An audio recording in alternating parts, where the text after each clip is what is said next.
I would love to introduce you to Bruce Daisley. Bruce Daisley is one of the UK's most influential voices on fixing work, published in the Washington Post, Harvard Business Review, Wall Street Journal, and The Guardian. He has written 2 Sunday Times bestsellers. The Joy of Work ended 2019 as the UK's top-selling business hardback of the year and is now translated into 16 languages.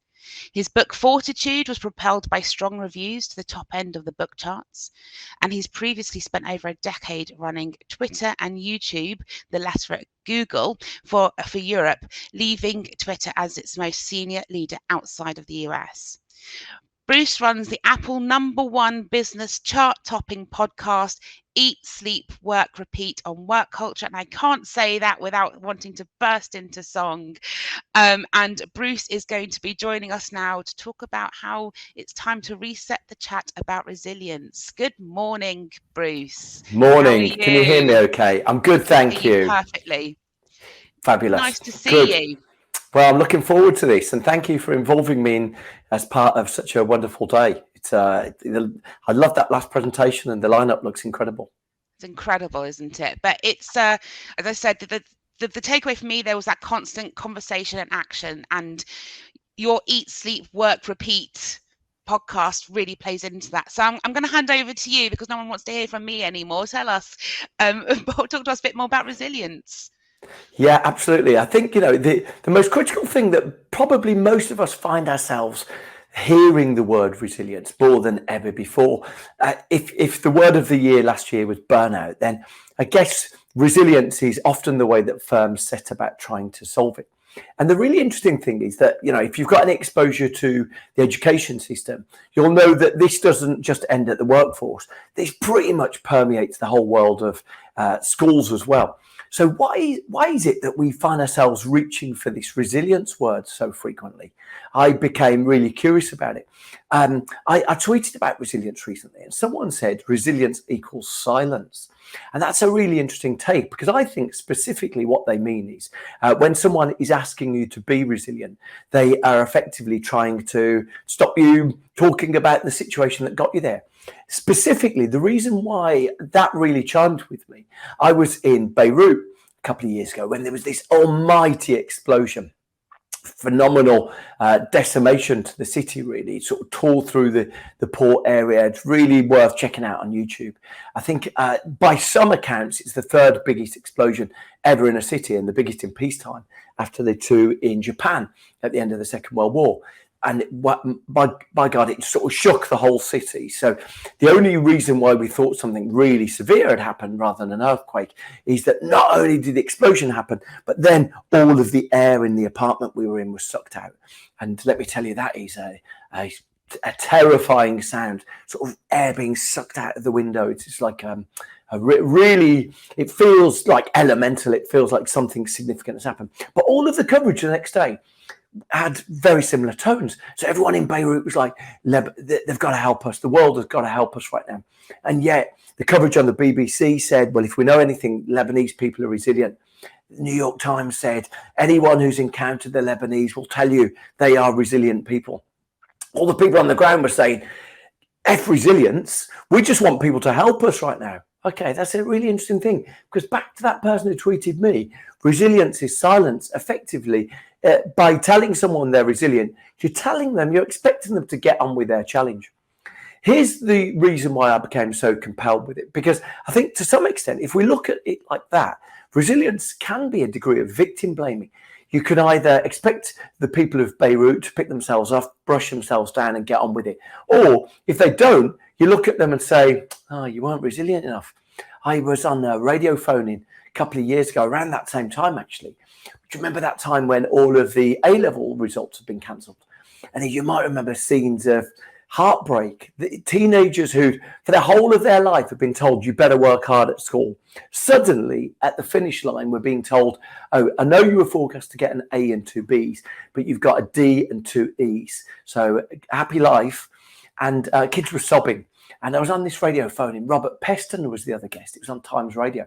And Robert Peston said, well, I think in truth, it's time for young people to be a bit more resilient. Hang on.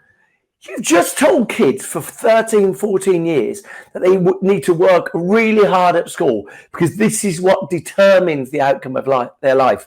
And then when they get results generated by an algorithm, they start sobbing and you say, you better be more resilient. Hang on, you've just changed the rules here. You're trying to silence these kids. And I guess to some extent, when you hear the word resilience, you might question, why are you trying to silence me? Let's think about the application of it in work. Well, most of the time that our work is getting resilience courses for us, they bring us a resilience course. Why? Because we're burnt out. Now, hang on. So if the question is, why are you trying to silence me? Then let's ask what got us the situation that we needed a resilience course. Just to put it on the record, because no one ever does this, in the last 15 years, and many people have joined the workforce in that era, so they didn't know this. In the last 15 years, the average working day has increased by 2 hours a day by the fact that we got email on our mobile phones. And so getting email on our mobile phones, let me tell you, as a veteran who lived through that era, we thought getting email on our mobile phones was going to make our lives easier. In fact, work has expanded to fill the gap. But not only that, since the pandemic, the average working day has increased by an additional 45 minutes a day. So this is the thing that no one ever says. This is the recap at the start of the new season that no one ever gives you. The reason why you're being sent on these resilience courses is that burnout is as a consequence of the average working day getting 3 hours longer in the course of the last 15, 16 years. Damn, right. Now suddenly we understand why everyone's feeling frazzled. Burnout is a direct consequence of what's going on. I've got a friend who works at the Whittington Hospital, and she works in the emergency department there.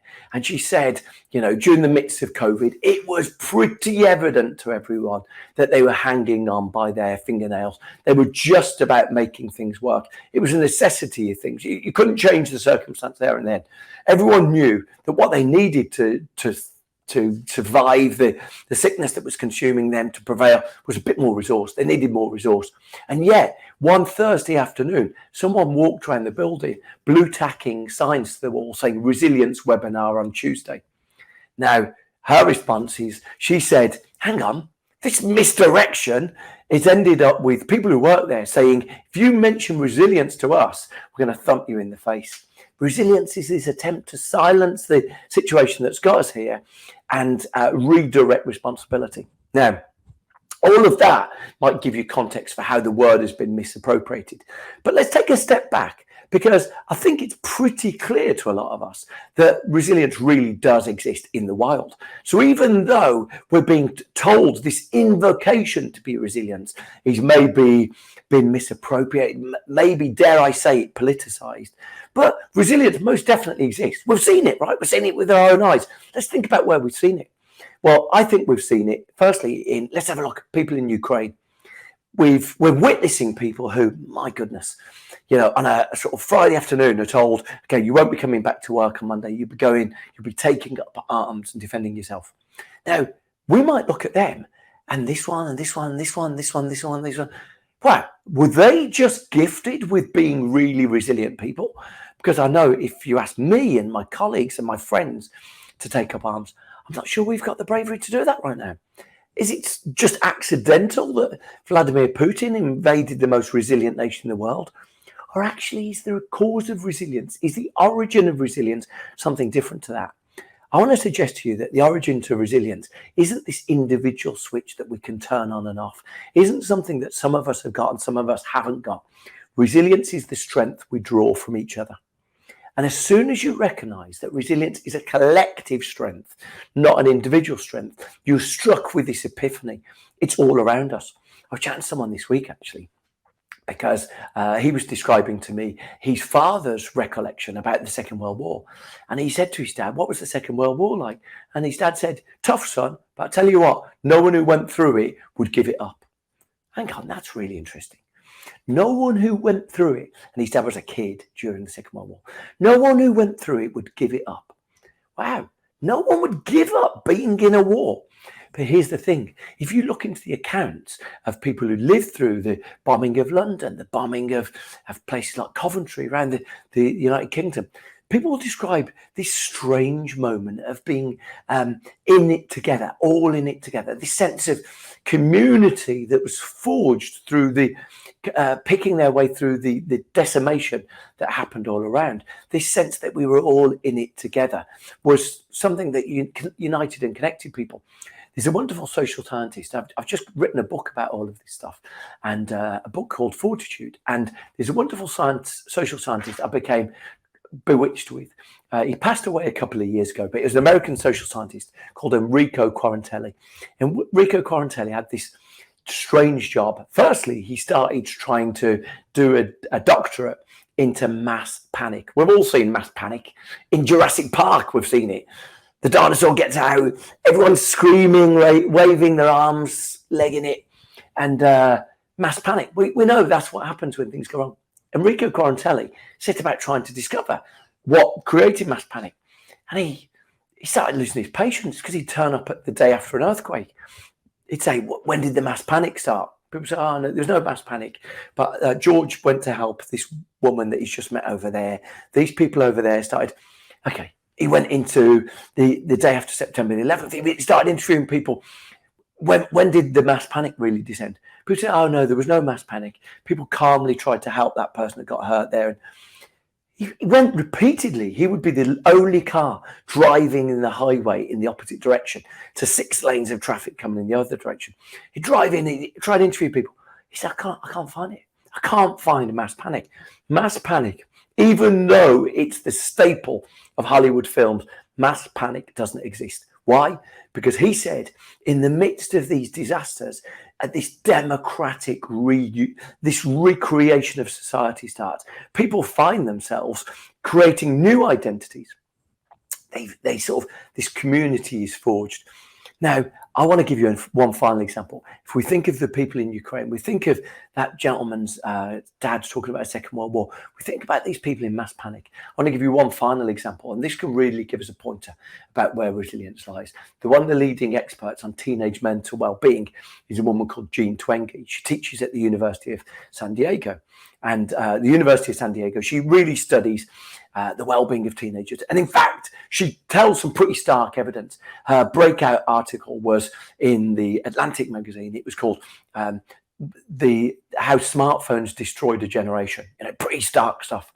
Anyway, she says that she studies teenagers right at the start of the pandemic. So let's rewind the clock. You've got a million memories in there in the pandemic. But this is that strange era where you're watching the evening Chris Whitty, where you're sending someone out at the start of the day to go and forage for pasta shells. You find yourself in a queue. You never thought you'd queue in your lifetime for Tesco's. But here you are, queuing in the queue for Tesco's, hoping that you can bring back a 4-pack of Andrex. You remember that stage, that weird first 4 weeks? You were doing jigsaw puzzles. No one believed that was ever going to happen. Jigsaw puzzles sold out. Okay, in that weird stage, she looked at teenage mental well-being. Now, of course, what happened subsequently, she was convinced there was going to be a mental health calamity. But what she discovered was teenagers who'd started, maybe for the first time in their weekday lives, teenagers who reported having an evening meal with their families, reported their depression went down and their resilience went up. Boom. Resilience is the strength we draw from each other. As soon as you recognize it, you see it everywhere. And it's got a direct application for the moment we're in work right now, because all of these things have a direct bearing on how we think about our jobs. You know, if I tell you that the most critical thing for any of us to think about right now is to think about how we create this sense of community, then you might say, okay, then in a hybrid era, in a hybrid world, maybe we're lacking a bit of community. What we might say is, on the moments we're together, how do we fashion this sense of community? And let me tell you, I think it's got rather mundane origin to it. You know, I was really struck. One of the things I put in my book was this beautiful piece of work. There's the book there, Fortitude. This one of the things I put in my book was this beautiful quotation by the former chief rabbi of the UK, Rabbi Jonathan Sacks. And he talked about how the culture of his people, the culture of Judaism, had to be passed down from person to person. They didn't have buildings. They didn't have the architecture to pass down culture. And one of the things he said that was most important for passing down culture for them was this sense of occasion. In fact, he uses this word simcha, S-I-M-C-H-A, simcha, hard C-H. And he says, simcha is translated in the Old Testament as joy, but it's more complicated than that. It's actually shared joy. It's these moments of togetherness. And what I'd say to you, if any of us are thinking about how can we create strong cultures in our organization, how can we fashion some sense of togetherness, then thinking about those moments of simcha has never been so important as before. Now, it might have been that when we're in the office every day, then, these things happen by accident. Someone turned up with some cakes. Colin the caterpillar surfaced one Wednesday afternoon. One late Friday afternoon, someone popped a bottle of Prosecco and a collective effervescence descended on the team. But these things now need to be far more intentional. So in the old days where these things happen by accident, now we need to think about these things really deliberately. It really strikes me that that's one of the things that runs through the culture of organizations that are remote first. And they really correct me. They hesitate, they intervene in saying, we're not remote first, we're remote only, we're remote first. Because our culture is we get together every 10 weeks, every 4 weeks, every 6 weeks, every 6 months. They say the times we get together are the times we re-energize. It's like one of those cars that you drag it backwards on the carpet. Those moments where we get together are where we put more energy into the car before we unleash it. And those moments of simha, those moments of collective gathering are the moments where our culture are united. Now, I think that's a piece of what we've talked about resilience. Resilience is the strength we draw from each other. Even though we're often misdirected, the clearest way to understand resilience is understanding those stories that I told you, the teenagers in the pandemic sharing a meal with their families, those people in Ukraine, the people who plucked themselves out of natural disasters and found that they were gifted with this wonderful touch of personal strength.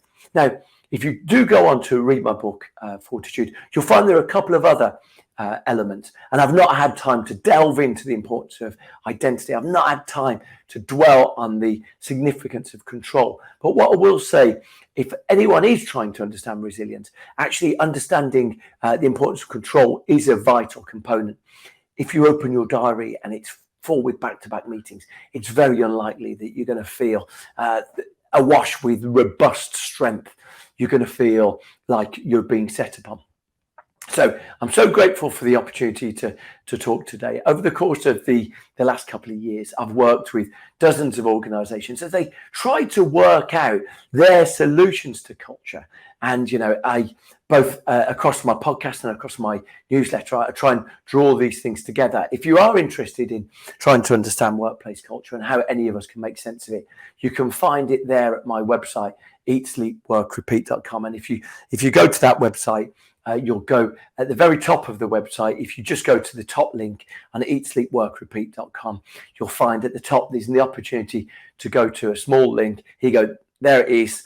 Click on that and you can sign up for my newsletter. And each week I'm trying to make sense of how the world is changing and how we can try to pick apart. One of the things that, you'll find in recent weeks, I've looked at this phenomenon that some organizations are battling with of meeting-free days. This idea that maybe if we're in the office 1 day a week or 2 days in the week, can you combine that with the idea of having a meeting-free day? What the organizations who tackled that discovered is that it was transformational. Motivation went up about 20%, productivity went up, and people's engagement with their jobs went up. These things often feel really trivial. You wouldn't necessarily insert them into a strategy document. But what you might find is that as you're battling with these things, they actually play a really significant part in increasing motivation. One of the other things that I observed is that organizations said, okay, we're trying to make our culture feel better. One of the critical components we've discovered is that time around each other seems to be one of these critical things that Simha talked about. One of the things that they effectively have talked about then as a result of that is they've said, okay, well, maybe we need to achieve some degree of coordination, some degree of network effect. So one of the organizations I spoke to a couple of weeks ago, they said our culture now is really simple. It's Wednesday plus one. What do they mean by that?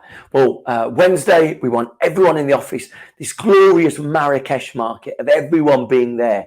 Actually, if you've got to see George, you've got to see anyone, make sure you say, let's meet in Wednesday. Wednesday, therefore, develops a very different character to it. This is one of the intentional things that I think increasingly we need to be architects of culture. We need to lay down the steel girders. We need to say that our culture, probably in the way in the past, it was an accident. It was haphazard. It formed itself. It was the intention paths that laid themselves across the lawn. Now we need to be more intentional about saying, let's put specific ley lines, let's put specific tracks down. And that Wednesday plus one is one way to try and do it, to say that the day is going to look very different based on which day. In fact, to some extent, we're doing some of this automatically.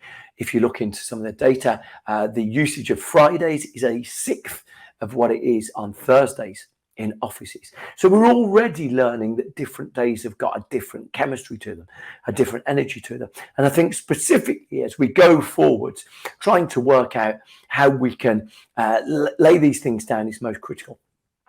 No one would have anticipated that these things would have had to be reinvented before our very eyes. But I think the lesson for me is that if we want to create resilient cultures, if we want to create cultures that have got a strong sense of cohesion, for the first time, we need to be architects for that. There's some beautiful work that I saw that came out of Italy. And one of the things that was really helpful is that the people who created it asked a couple of questions. They said to team members, when you think about your leader here, do you consider them to be a good example of the people who work in this company? Now, they also asked, when you think about your team, do you talk about them or us? Really interesting, really gentle, soft questions. But what they discovered was the more the team members answered in the sense that they were talking about groups that they felt part of, us, the group of us, we, the more they answered that, the more likely they were to be part of a great culture. So I'm really grateful for the opportunity to talk today. And I'm going to be joining you and watching the rest of the content during the course of the day. Feel free to connect to me on LinkedIn. And I do hope that we have the company of each other again. Thank you so much.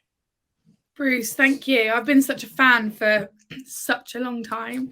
So it's great to share the stage with you as well. It's so amazing. Thank you. Them or our subtle questioning that can make all the difference to how we're intentionally creating cultures are really, really interesting. I love the beginning bit around resilience and this misconception. Silencing people. My eldest son came out of school yesterday crying because he'd lost at a sports game. And how I handle that situation, you really got me thinking about that, whether I'm telling him, come on, pull your socks up, it's all right, it's okay to lose, or how we're approaching that. I'm a huge habit of circles of control and influence from 7 Habits from Stephen Covey, so it's really great to hear you talking about control as well.